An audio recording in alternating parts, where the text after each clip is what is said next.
시청자 여러분 안녕하십니까? 12월 8일 뉴스플러스, 오늘은 항공업계 지각 변동 소식으로 시작합니다. 대한항공과 아시아나항공에 이어 저비용 항공사에도 메가 LCC가 탄생합니다. 진에어가 에어부산과 에어서울을 흡수하는 방식이 유력하게 관측되는데요. 자세한 내용 취재기자 연결해 알아보겠습니다. 이지우 기자, 세 곳의 LCC를 합친 통합항공사 언제쯤 출범할 것으로 예상됩니까? 네, 진에어는 오늘 오후 오는 2027년 1분기 통합 LCC 출범을 목표로 한다고 공시했습니다. 현재 진에어와 에어부산, 에어서울은 전담 조직을 꾸리고 인수합병 후 통합, PMI를 진행 중입니다. 2027년은 대한항공과 아시아나항공 통합이 마무리되는 해입니다. 양사가 합쳐지는 과정에서 산하 LCC까지 재편하는 일괄 조정에 나서는 겁니다. 진에어는 대한항공 계열, 에어부산, 에어서울은 아시아나항공 계열입니다. 업계에서는 진에어가 에어부산과 에어서울을 흡수 통합하는 방안이 유력하다고 보고 있습니다. 이렇게 되면 규모 면에서 현재 LCC 1위인 제주항공을 넘어서게 됩니다. 진에어, 에어부산, 에어서울이 통합하면 국제선 노선만 70개가 넘습니다. 제주항공은 64개 수준입니다. 항공기도 에어부산 21대, 에어서울 6대를 흡수해 총 58대로 늘어납니다. 문제는 에어부산입니다. 부산시는 가덕도 신공항 성공을 위해 지역 거점 항공사가 필요하다며 에어부산 분리 매각을 요구해왔습니다. 이에 조원퇴 한진그룹 회장은 최근 에어부산 분리 매각을 고려하지 않고 있다며 선을 그었습니다. 다만 통합 LCC 본사 이전 문제를 놓고 정치권에서 논란이 커질 가능성도 배제할 수 없는 상황입니다. 지금까지 보도국에서 한국경제TV 이지우입니다. 정부가 고속철도인 KTX와 SRT의 단계적 통합을 추진합니다. 이에 따라 내년 3월부터 서울역에서는 SRT를, 수서역에서는 KTX를 탈 수 있게 됩니다. 이재명 대통령의 공약이었던 고속철도 통합을 앞두고 교차 운행부터 시작을 하는 건데 본격적인 통합까지는 넘어야 할 산이 만만치 않습니다. 취재기자 연결해 자세히 들어보겠습니다. 강미선 기자, 이번 고속철도 통합 추진으로 국민들이 가장 먼저 체감할 수 있는 변화는 무엇입니까? 네, 가장 크게 달라진 건 KTX와 SRT의 교차 운행으로 좌석이 늘어난다는 점입니다. 내년 3월부터 서울역에선 SRT를, 수서역에선 KTX를 탈 수 있게 됩니다. 이렇게 되면 하루 약 16,000석의 고속철도 좌석이 늘어나게 됩니다. 국토부는 이용자가 적은 시간대를 중심으로 KTX와 SRT가 교차 운행하도록 한 뒤 점차 운행을 늘릴 계획입니다. 동시에 고속철도 예매 시스템의 단계적 통합도 추진합니다. 내년 하반기에는 하나의 앱에서 서울을 검색하면 서울역과 용산역, 수서역의 열차를 한 번에 찾을 수 있게 됩니다. 네, 통합되면 현재 SRT 요금이 KTX보다 10% 정도 저렴한 만큼 KTX 요금 할인도 예상되는 부분입니다. 강 기자, 정부가 내년 말을 목표로 고속철도 통합을 추진하겠다고 밝혔는데 노력한다라는 표현을 썼습니다. 풀어야 할 숙제가 그만큼 많다는 의미겠죠? 네, 먼저 정부는 이번 통합이 코레일의 일방적 흡수 통합이 아니라는 점을 분명히 했습니다. 국토부는 두 기관의 제도를 일방적으로 합치는 방식이 아니라 새로운 브랜드와 사명을 검토하는 방안까지 열어두고 있습니다. 통합 과정에서 SR 직원의 고용과 복지에 불이익이 없도록 노사정 협의체를 구성하겠다고도 밝혔습니다. 안정성과 서비스에 대해서도 정부가 운영 체계를 직접 감독해 부작용을 최소화하겠다고 강조했습니다. KTX에 비해서 10%가량 저렴한 SRT 요금의 경우 내년 3월부터 좌석 공급이 어떻게 확대되는지를 보고 추후 결정할 것이라고 밝혔습니다. 국토부는 공정거래위원회의 통합 절차 승인이 끝나면 내년 12월엔 기간 통합도 가능할 것이라고 설명했습니다. 지금까지 보도국에서 한국경제TV 강미선입니다. 코스닥 대장주인 알테오젠이 코스피 이전 상장을 공식 의결했습니다. 이르면 내년 1분기 중 코스닥을 떠나 코스피에 상장할 전망입니다. 코스닥 시총 1위인 알테오젠에 이어 2위인 에코프로비엠도 코스피 상장을 재추진하고 있습니다. 코스닥 대장주들이 줄줄이 빠져나갈 채비를 하면서 정부가 추진 중인 코스닥 활성화 정책이 위축될 것이란 우려가 나오고 있습니다. 증권부 김원규 기자와 자세한 내용 알아보도록 하겠습니다. 김 기자, 먼저 알테오젠 얘기부터 해보겠습니다. 네. 알테오젠이 결국 코스피로 가기로 확정을 했네요. 맞습니다. 알테오젠은 향후 유가증권시장 상장 예비심사 청구서를 제출한 뒤에 상장 절차를 거쳐서 내년 중 코스피 시장에 입성한다는 계획입니다. 알테오젠 측은 안정적인 투자 환경을 조성해서 기업 가치를 높이겠다면서 이전 이유를 설명했는데 코스피로 옮기면 지수 추종 ETF의 자금 유입이나 기업 인지도 상승, 그리고 주가 재평가 기대감이 커진다는 판단입니다. 이로 인해서 임시 주주총회 결과가 알려진 오늘 알테오젠의 주가가 장중한 때 1.6% 오르기도 했습니다. 다만 코스닥 시장엔 적지 않은 파장이 예상되는데요. 알테오젠의 시총이 현재 약 24조 4천억 원으로 코스닥 전체 시가총액에서 약 5%가량 빠지게 되기 때문입니다. 네, 코스닥 시총 1위인 알테오젠 말씀하셨듯이 거의 코스닥 전체 시가총액의 5% 가까이가 빠지는 건데요. 심지어 2위인 에코프로비엠도 이전을 추진 중이라고요? 맞습니다. 에코프로비엠은 지난해 3월 코스피 이전을 추진했다가 이제 올해 2월이었죠. 이를 철회한 바 있죠.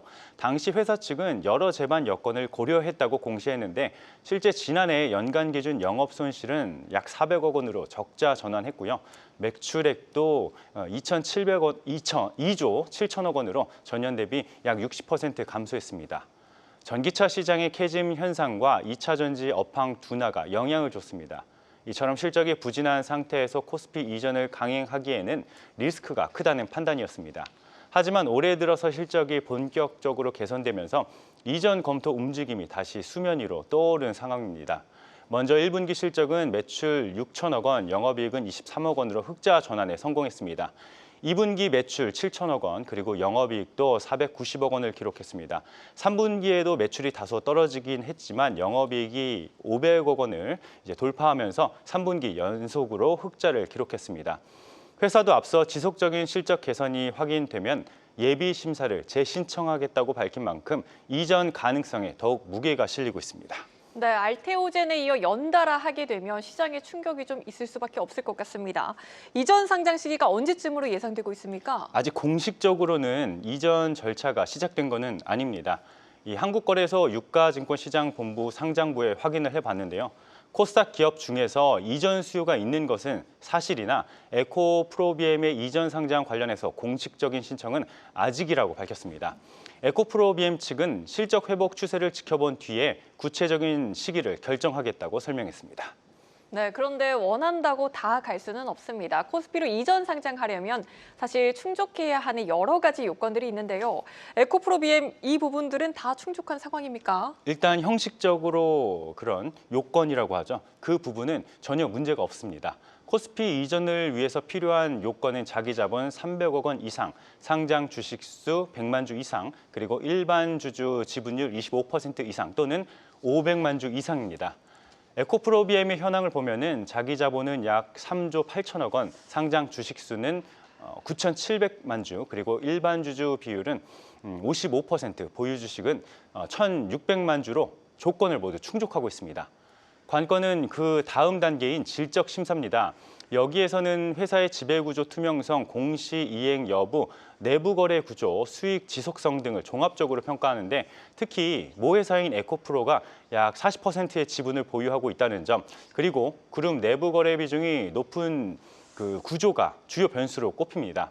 거래소는 모 회사 지분이 과도하게 집중돼 있을 경우 회사가 독립된 경영을 판단할 수 있는지, 그리고 소액주주 권익이 충분히 보호되는지를 면밀히 따집니다.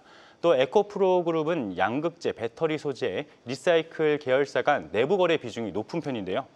이런 구조에서는 실적이 순수한 경쟁력이 아니라 그룹 내부 구조에 의해서 좌우될 수 있다는 점에서 수익성의 지속 가능성이 핵심 체크 항목이 됩니다. 거래소 관계자는 코스피는 기관과 패시브 자금 비중이 높아서 지배구조 리스크에 특히 민감하다며 이런 부분을 더욱 세밀하게 들여다볼 것이라고 밝혔습니다. 네, 대장주들이 떠나고 있는 코스닥 시장, 코스닥 활성화 정책이 어떻게 전개될지 주목해봐야겠습니다. 지금까지 증권부 김원규 기자와 함께했습니다.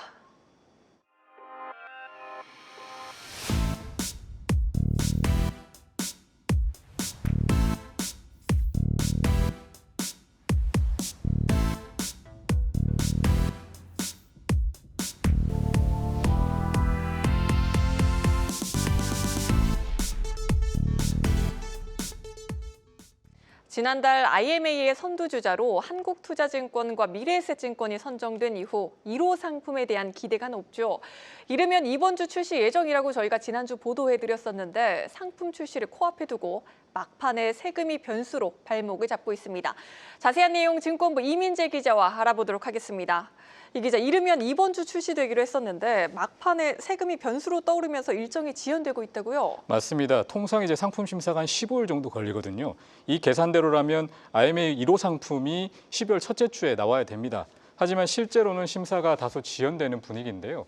문제는 이 IMA에서 발생하는 소득 분류 등 제도 미비와 이 관계부처 간 이견 때문입니다. 이 당국은 인가 당시부터 수익은 실적 배당 구조인 만큼 배당 소득의 일종이라는 취지로 설명을 해왔습니다.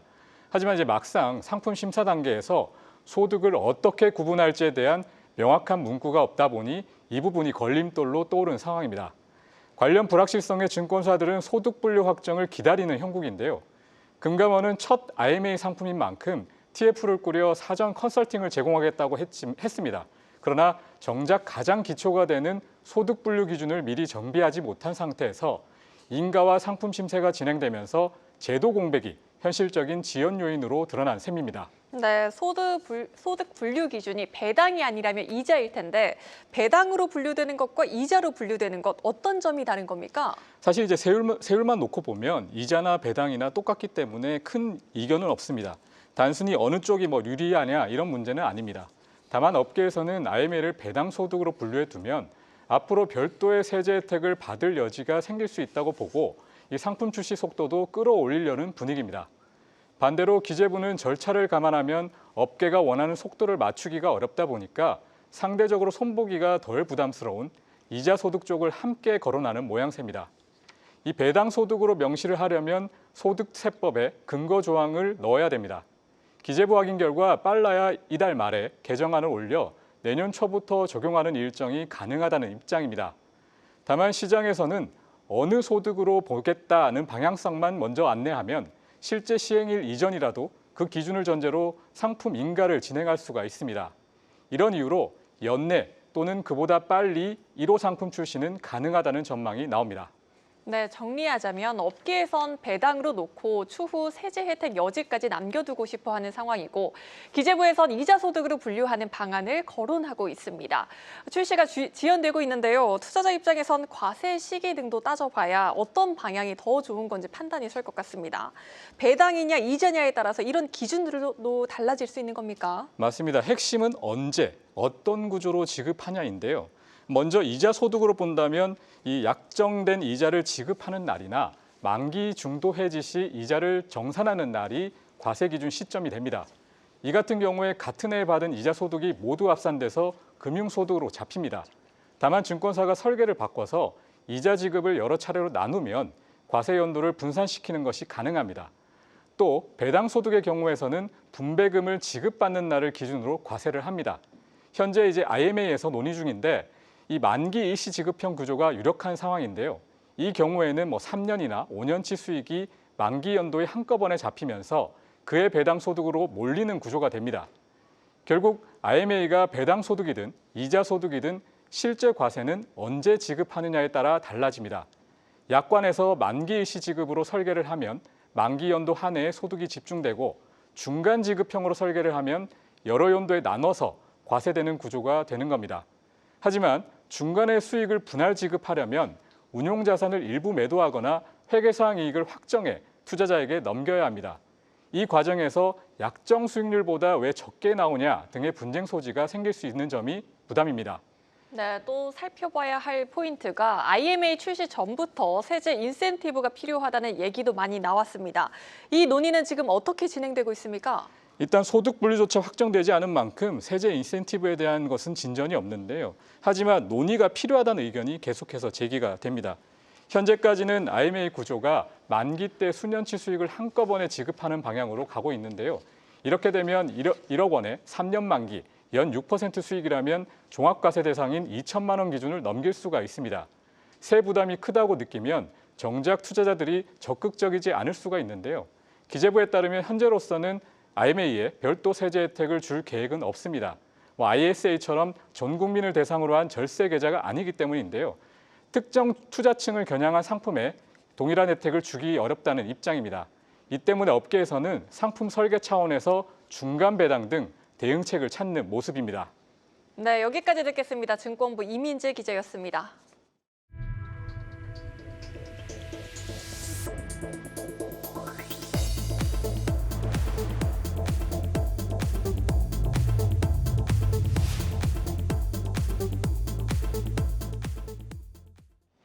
이재명 대통령이 지방시대위원회 보고회에서 분권과 균형 발전은 더 이상 선택이 아닌 국가 생존 전략이라고 강조했습니다. 그동안 수도권 중심 일극 체제로 성장한 것은 사실이지만 수도권 집중 현상이 심화되면서 오히려 국가 성장 잠재력을 훼손하고 있다는 진단입니다. 자세한 내용 대통령실 취재기자 연결합니다. 유호성 기자, 이 대통령이 지역 균형 발전을 위한 5극 3특 전략이 잘 이행되고 있는지 점검했죠? 네, 이재명 대통령은 수도권 집중이 지나치게 강화되면서 오히려 성장 잠재력이 훼손되고 있다고 진단했습니다. 이 대통령은 오늘 지방시대위원회 업무보고를 받는 자리에서 한국 경제가 지속 성장하고 새로운 성장 동력을 얻기 위해선 국가 생존 전략으로 지역균형 발전이 필요하다고 강조했습니다. 발언 들어보시죠. 분권과 균형 발전, 또 자치의 강화는 이제 대한민국이 지속적 성장을 위해서 피할 수 없는 국가적 생존 전략이 됐다고 생각합니다. 앞으로 대한민국이 5극 3특을 중심으로 다극 체제를 만들어감으로써 성장의 동력을 새롭게 확보해야 될 시점인 것 같습니다. 5극 3특은 전국을 수도권 등 5대 초광역권과 제주, 강원, 전북 등 3대 특별자치도로 나눠 각 지역의 특성에 맞는 맞춤형 성장을 추진하겠다는 전략입니다. 이번 업무보고는 5극 3특 국토공간 대전환 전략 실행에 앞서 대통령이 직접 방향성을 못 받기 위한 차원으로 풀이됩니다. 네, 또 균형 발전과 자치 분권 강화를 위해 지방에 인센티브를 주는 방식으로 국정 우선순위를 재설계하겠다는 방침도 재확인했다고요. 네, 이 대통령은 한국이 고속철도로 한두 시간이면 전국이 연결되는 나라임에도 수도권 밖은 심리적으로 먼 지역으로 취급돼 왔다고 설명했습니다. 이어 영남과 호남, 충청, 강원 등 비수도권에 새로운 기회를 만드는 것이 국가 차원의 과제임을 강조했습니다. 이 대통령은 단기로 보면 손실이거나 비효율인데 길게 보면 충분히 투자할 만한 비용이라고 말했습니다. 또 같은 조건에서 재정을 배분할 때 지방에 더 많은 인센티브를 주는 방식을 적극 동원하고 수도권에서 멀수록 정책 결정과 예산 배분에서 가중치를 두는 방안을 적극 추진하겠다고 밝혔습니다.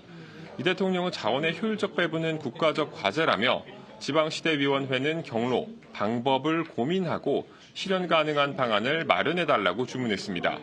김경수 위원장은 대기업들이 5년 내 1,400조 원 국내 투자를 약속했다며 투자의 상당 부분이 비수도권에 투자되고 지역의 인재 양성이 함께할 수 있도록 전방위적인 지원이 필요하다고 화답했습니다.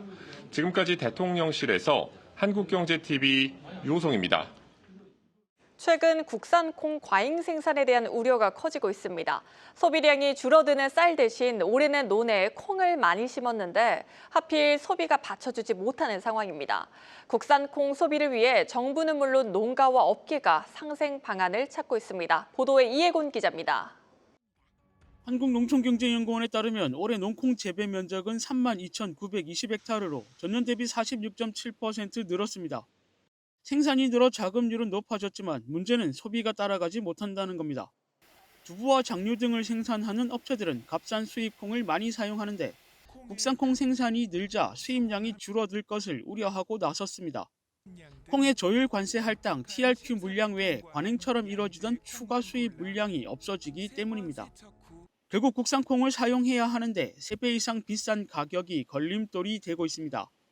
이에 생산자들은 농가 지원책을 강화해 가격 격차를 줄여야 한다고 이야기합니다. 타작물 정책에 참여한 농가들이 어떤 직불금을 조금 인상을 하고 직불금의 추가 인상분만큼 콩 가격을 조금 낮춰서 수입콩과의 격차를 좀 줄여서 소비 활성화에 기여를 하는 쪽으로. 전문가들은 국산콩 소비 저변을 확대하고 가격 경쟁력을 키우기 위해선 생산성을 더 높여야 한다고 조언합니다. 콩은 주로 밭에서 생산하는데 장기적으로는 경지 정리가 잘 된 논을 활용하는 구조로 가야 한다는 겁니다. 밭하고 논하고 이렇게 생산성을 비교해 보면 뭐 약간의 차이는 있지만은 대략 한 25% 전후로 해서는 논이 조금 더 생산성이 높다 이렇게 나옵니다. 아무래도 이제 경제 정리가 좀 잘 돼 있고 이런 측면들도 있고 해서요. 가공업계는 국산 콩이 품질과 안전성 등 프리미엄 이미지가 구축돼 있고 이른바 가치 소비도 늘어나고 있어 앞으로 시장 전망을 긍정적으로 보고 있습니다. 다만 역시 수입산과 가격 격차를 줄일 수 있고 소비자 부담 완화를 위한 정부의 할인 지원 등이 뒷받침돼야 한다고 말합니다. 정부에서 지금 할인 공급하고 있는 정책이 지속되어야 할 것 같고요. 국산 콩의 가격 경쟁력은 조금 더 높일 필요가 있다라고 판단이 됩니다. 지금 시점이 딱 생산 농가하고 기업하고 정부하고 같이 함께하는 상생 프로젝트를 할 때인 것 같습니다. 국산 콩 시장을 활성화하고 농가와 기업이 상생할 수 있도록 정부와 함께 모두가 고민해야 할 때입니다. 한국경제TV 이혜곤입니다. 조금 전 B&K 금융그룹 차기 회장 최종 후보로 빈대인 현 회장이 선정됐습니다. 연임에 성공한 겁니다. 현장에 나가 있는 취재기자 연결합니다. 김보미 기자. 네, B&K 금융그룹 임원 후보 추천위원회는 차기 회장 최종 후보로 빈대인 현 회장을 선출했다고 밝혔습니다. 임원 후보 추천위원회, 즉 임추위는 리스크 관리 기조에 기반한 재무적 성과뿐 아니라 그룹 경영의 연속성과 조직 안정에 방점을 뒀다며 추천 배경을 설명했는데요. 실제로 빈대인 회장은 지역 경기 침체로 어려움을 겪고 있는 상황에서 올해 3분기 누적 기준 7,700억 원의 사상 최대 순이익을 거두며 위기 관리 능력을 입증한 바 있습니다. 취임 직후 발생한 경남은행의 3천억 원대 횡령 사건에도 성공적으로 대응했다는 평가를 받는데요. 당시 빈 회장은 전 계열사의 내부 통제 체계를 전면 재점검하고 내부 고발 활성화와 CEO 평가 항목 신설 등 16개 개선 과제를 모두 실행에 옮겼습니다. 금융권에서는 예상했던 결과라는 반응입니다. 안정적인 성과에 더해 생산적 금융으로의 전환, 고환율, 글로벌 금융시장 불확실성 확대 등 대내외적으로 경영 여건이 녹록지 않은 만큼 변화보다는 안정이 더 중요했을 거라고 본 건데요.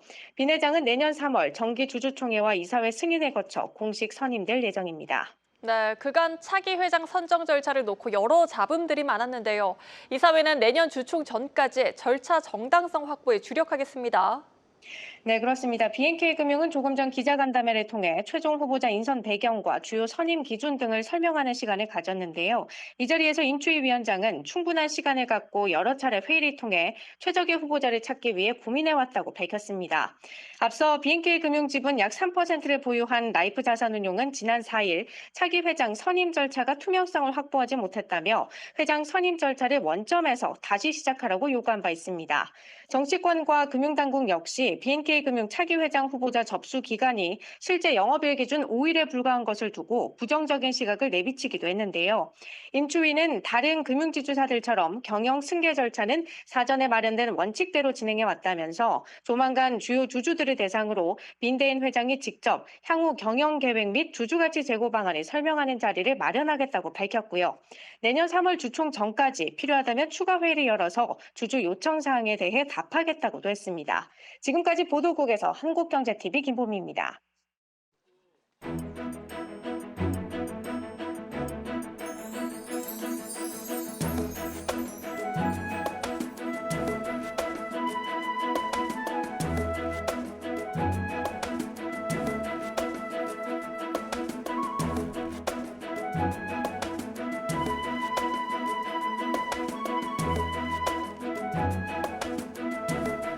원래 4만 장으로 계획되어 있었는데 저희 직원들이 의견을 모아서 50%를 올려가지고 6만 장을 합니다. 저희 직원들이 이 작은 정성이 에너지 소외계층이 겨울을 나시기에 따뜻하게 나시기에 조금이라도 도움이 되었으면 하는 소망을 가지고 옵니다.